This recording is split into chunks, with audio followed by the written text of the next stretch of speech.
What's up, everyone? This is Kendall, and it's day 18 of 100 Days of Codes. And we are checking in once again here from Worthing. And we've obviously been covering this journey via the 100 Days of Code routes, which has been awesome so far.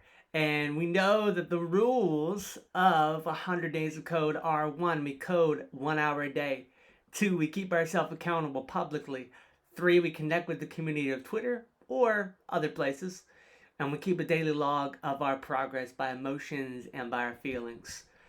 So, we went through a lot of things today. Today has been Thursday of week 3. We're almost done with week 3 of School of Code. I mean, I can't believe it.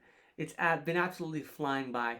And this week we'll be doing user experience or UX and user interface or UI, right?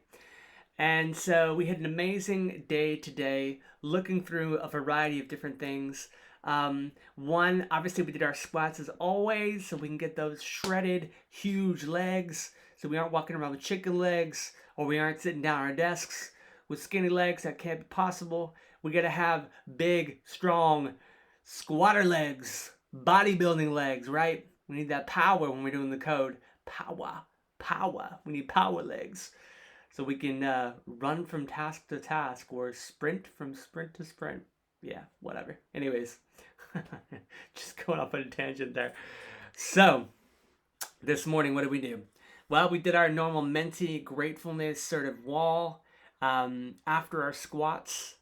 And then after that, then we had a wonderful chat from our personal self-help guru um, who helps us, our Scottish friend. He always comes in and he gives us sort of a way of thinking about things. And we talked about sort of communicating and sort of how sometimes you can hold on to a point and sometimes you can have one person who's sort of positional. If they act in a positional way, they want to hold their position, they want to hold, and they're sort of waiting for their turn to speak and get their point across. And the reason why that's the case is because in these teams that we're doing, there's a lot of collaboration and speaking with other people. So he was sort of talking about like, what sort of person are you? You know, are you somebody who interrupts? Are you somebody who it takes some time to sort of get some points across? Um, are you somebody who's always looking for a solution? There was all these different sort of types that you could be. And so we had lots of discussions around that in our groups, which is really helpful for our collaboration in coding and for our future careers so that we can work with different types of people. And maybe if we have a position that we're holding on to when it comes to a way we think we need to go about things, then we can let go of it, we can listen to others, and we can collaborate well. So that was super fun. Then following that, we had a lovely little session where we got to go down into our rooms, our breakout rooms, and got to be with our partners, our pair partners, the people who were assigned to this week, which has been awesome. And I've been with Dan the man, and so we've been down there in our rooms, and we're sort of looking at brainstorm, I guess you could say, of our ideas, because we've been doing user interface, user experience. We've been using all these amazing tools like Miro and Figma and all these sorts of things. So today, this morning, we sort of spent some time sort of thinking about an idea for the hackathon tomorrow, which we love hackathons every Friday. So that's tomorrow. You'll hear about that. But today we were sort of looking at some ideas. We looked at some really funny ones. For us, we wanted something fun, something engaging. So we began to look at sort of some interesting business ideas. So we found some really funny ones like glow-in-the-dark toilet paper. We found things like a pet rock. Yeah, we found some really cool ones. But you got to stay tuned until tomorrow to figure out what our idea is going to be. And I have a feeling that we don't know what it is yet, but I'm sure we're going to be expanding on that. So we have an idea of the direction we're going. We thought about names, but it was generally just a dream a little bit. So we did that in our dream factory. So that was awesome. So we got a little bit of experience of sort of brainstorming some ideas, doing some research, those sorts of things. So that was super cool. And then, of course, this afternoon we started looking at sort of things like well, actually before lunch, then we started looking at things like cascading style sheets once again. So we went into some advanced concepts where basically you can sort of you can we went through some walkthroughs of CSS, sort of, about display flex. We looked at sort of how you can change from display flex, like, and you can make rows, you can make it sort of into columns, you can make it space between, you can make it go to the end of the box, and sort of how things are nested and how things are sort of put together. So you've got your parent, your child elements, and how you've got to put your display flex into the parent elements, and then the child elements will be affected by that. And then you can do different things with flex, this principle in CSS, which then affect the other things, which is really cool. We learned about things like margin and padding, sort of setting those as the default at the top, and you did like a star and, like, open brackets. We learned about things like, for example, let's think about sort of making sure about height and width of different boxes, how you can change those sort of things as well. You can actually do things like where you have a minimum heights, and you can put 100 VH, which means vertical heights. And so it'll minimize how high or tall something is depending on the adjustment. You can do the same with the width. You can do minimum or maximum width back and forth. And this can change to the responsiveness of your sites. And we had some demonstrations, and we had some recommended games like FlexFrog and things like that, which are really cool, which I give a play around with and that sort of thing, and given some cool resources and websites.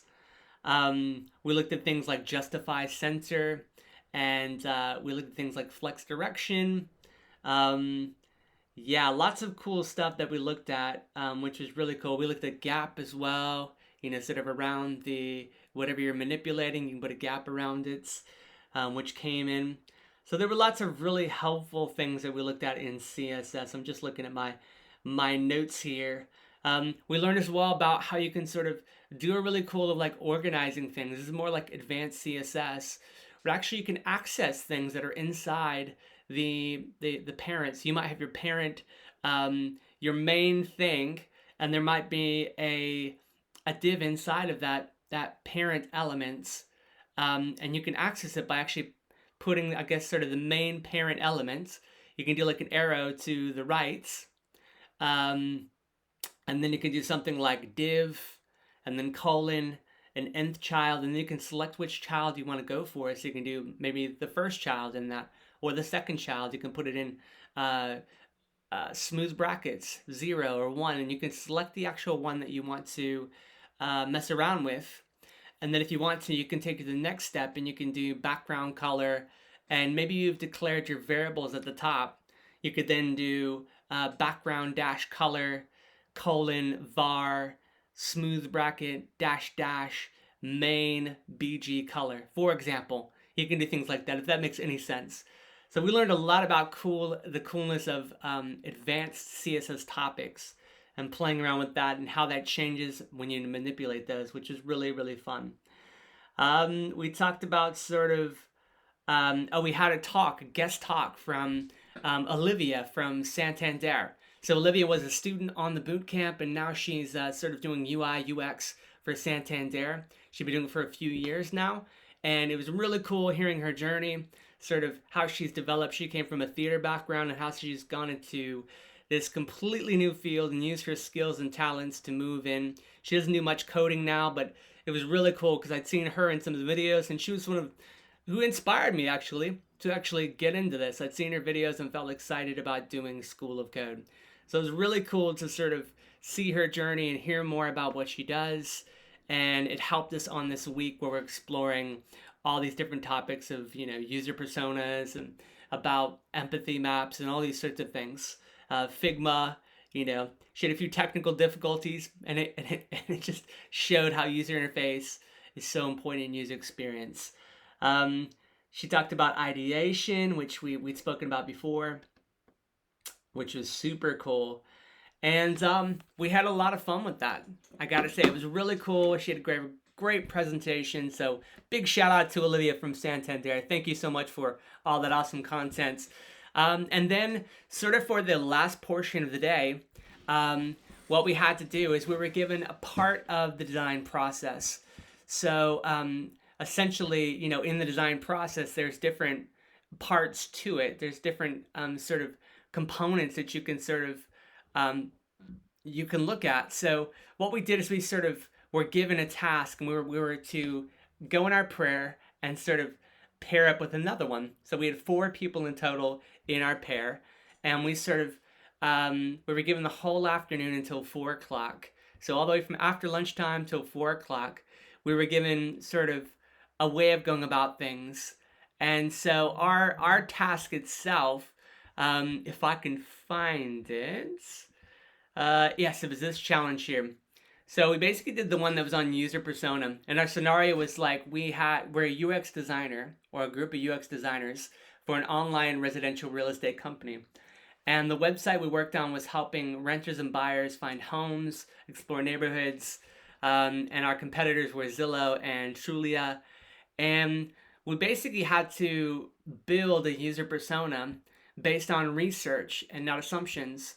So the research that we had to do things on was research like sort of looking up things for that side of things. So we had to look up interviews and all these sorts of things. And then at the end, we had to come up with sort of a plan. So we created a plan. We created sort of a way of going about it. We used Google Jam to put in Post-its and come up with ideas. We had our steps and our plan how we go about it. And then we used Figma to actually create a user persona we narrowed it down to a student or a new homeowner, and we ended up focusing on as students.